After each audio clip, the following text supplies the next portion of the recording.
Real estate was at the heart of the 2008 financial crisis, and it bore the brunt of the downturn as the asset bubble burst. In the Gulf, where the economy is heavily dependent on the property business, prices have fallen between 25 and 50%. And with analysts warning they could fall further, some projects have been delayed and others shelved altogether. But Lebanon is bucking that trend. In 2009, over $1 billion worth of residential and commercial projects were launched. And as Brent Sadler reports, construction is enjoying somewhat of a surge.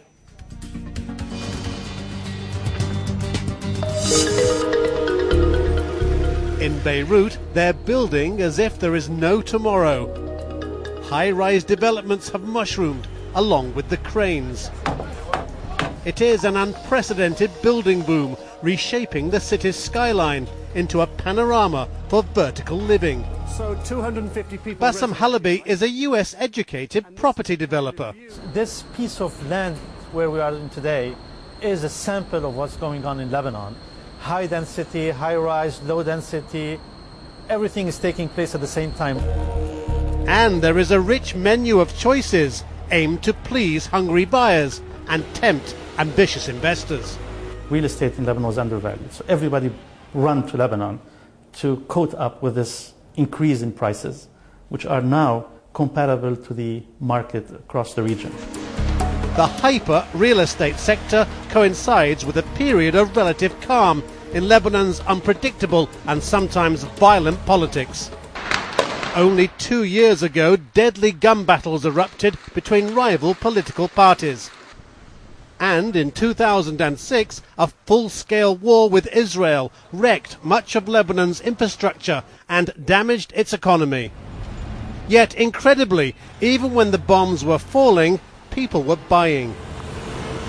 The land that we bought in 2006 has appreciated in value tremendously. The demand on the apartments that we are building is fantastic.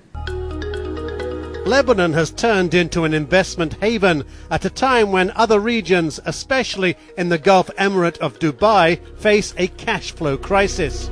Dubai was mostly a speculative market. Lebanon, on the other hand, is very much of an end-user market. People are buying for their own use. The luxury properties, though, are unaffordable to most Lebanese. It's wealthy Lebanese expatriates who made their fortunes overseas or clients from oil-rich Gulf states that snap up the high-end properties.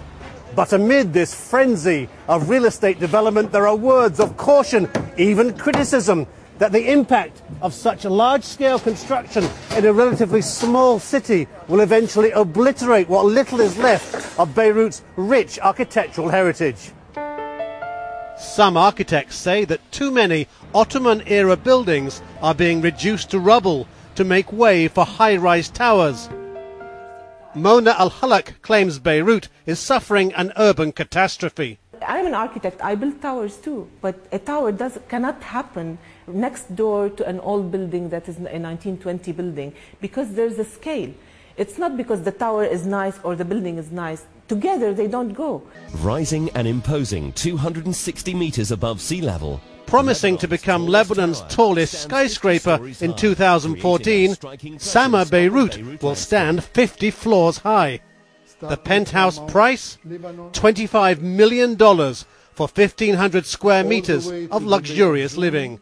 You can make money, you will be able to make money, but you have to make sure that this city survives the requirements for infrastructure and the requirements for environmental sustainability. Beirut's many makeovers span 5,000 years of civilization. Grafting modernity onto millennia of history remains a work in progress. Brent Sadler, Marketplace Middle East, Beirut.